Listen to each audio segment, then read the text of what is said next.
countries. So, ang Educo po parang may 10-year impact strategy. So, itong nasa ano tayo, 2020 to 2030, no? So, 10 years.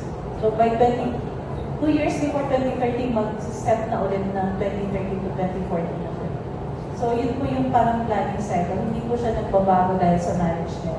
Nagbabago siya dahil sa strategic framework. At yung mga country offices, nagde-develop ng country program batay doon sa 10-year na impact framework. Tapos, tinitilan-tilan namin siya. 5 taon, tapos sa 5 taon, ano yung plan of action for the year.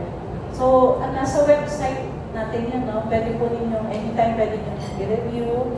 Pero ginagawa rin namin itong in-person na discussion para kasi gusto rin namin malaman talaga ng mga local organizations ano yung ginagawa ng Educo at paano tayo magpo-complement. So yun po yung parang bigger picture in terms of strategic framework setting. So actually pwede nyo kami i-engage, no? Kasi kahapon pinag-usapan namin sa ano ba yung references ng Educo kung nagpagkano. So sinabi namin yung EDCOM 2, yung SDG goals and all that, pero marami din po information galing sa local implementation and local partnerships. So, lahat ng boses po ng stakeholders mahalaga doon sa pagpunta ng Pilipinas kasi bagaman hindi kami independent doon sa global impact framework, pero yung context ng Pilipinas ay ibang-iba sa ibang countries ng Educo. So, sa amin din po tumitingin ng Educo pagdating sa humanitarian action bilang isa sa mga countries na taas sa World Peace Index. So, bandayan po natin yung planning cycle ng Educo. Kahit palit-palit ng tao, yun po yung constant every 5 years na country program. Tapos every year, nangangako din tayo na may partnership ng urgency. Tapos, yung sagot din kay Jerry, siguro yung basic principle lang sa exit, no surprises. No? Hindi kami e-exit basta-basta. May tama nga dapat pag-usapan yung process para hindi tayo aabot sa e-exit na lang ng walang procedural na pinagpapalala. So, yun lang po yung siguro broad na reminder. Kasi yung website po namin kasi takin yung mga pero mamaya mas maraming detalye. Maraming salamat po. Baka po si Judel ay may i-add pa. Ay, sige po. Mabilis lang po siguro yung sa education, dagdag lang din po. Pagdating po sa priority issues until 2030, tatlong bagay po yung tututukan po ng education program. Although, yung nga, tulad na nabanggit ni Kuya JP, kung may mga subset issues na may cross-cutting, baka pwede doon pumasok din yung ibang local partners tulad ng nutrition na hindi primary focus ng Educo, pero complementary kasi alam naman natin na issue din siya ng mga bata na pumapasok.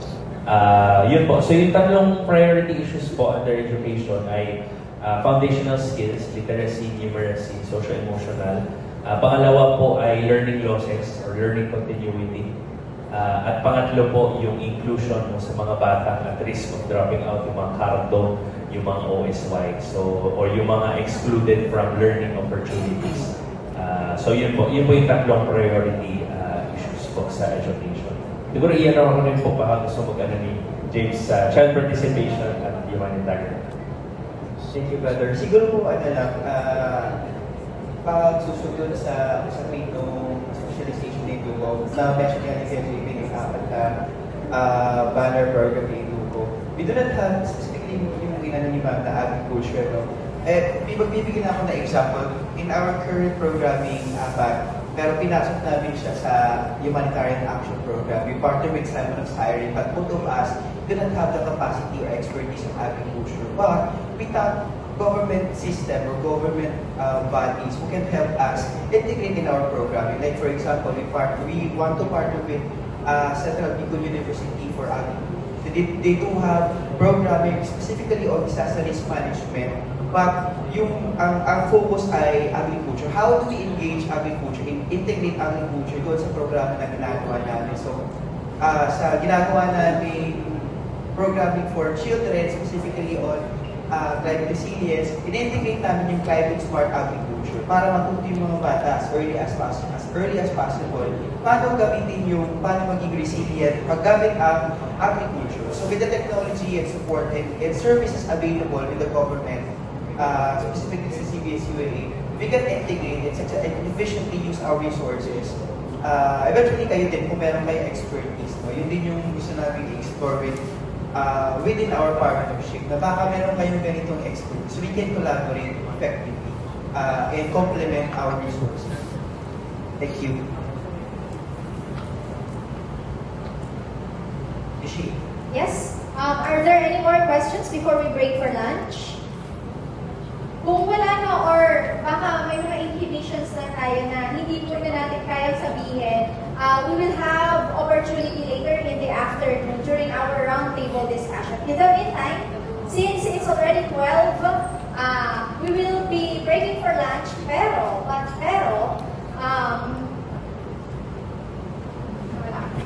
before or everyone may have their lunch, pero after you take your lunch, pwede po ninyong i-visit ang aming mga booth.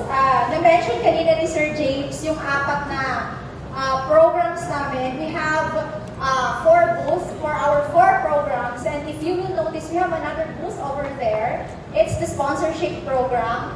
So, in this side, we have the education, the humanitarian action, the child participation, and in this side is the protection sector. Pwede po ninyong bisitahin while we are having our lunch break. And then, we have provided you with cards. Nasa table po ninyo. And then, parang, this is actually called Edukuhan. After visiting the booth, our designated colleague will be stamping your card para hanggang sa kumpleto ninyo. And then, ang last stop nyo will be the sponsorship and the photo booth. There, you can have your photos for free. Photos will be printed by, of course, the sponsorship program. Ayan po. So, eto po siya. Ayan. Nawala na dito yung... wala naman pala talaga. So, we have 6 booths. Pwede po ninyong bisitahin after taking our lunch. So, lunchtime, everyone, we will resume at exactly 1 o'clock kasi may na-miss tayong mga topics in the morning. Maraming salamat po and see you again at 1 p.m.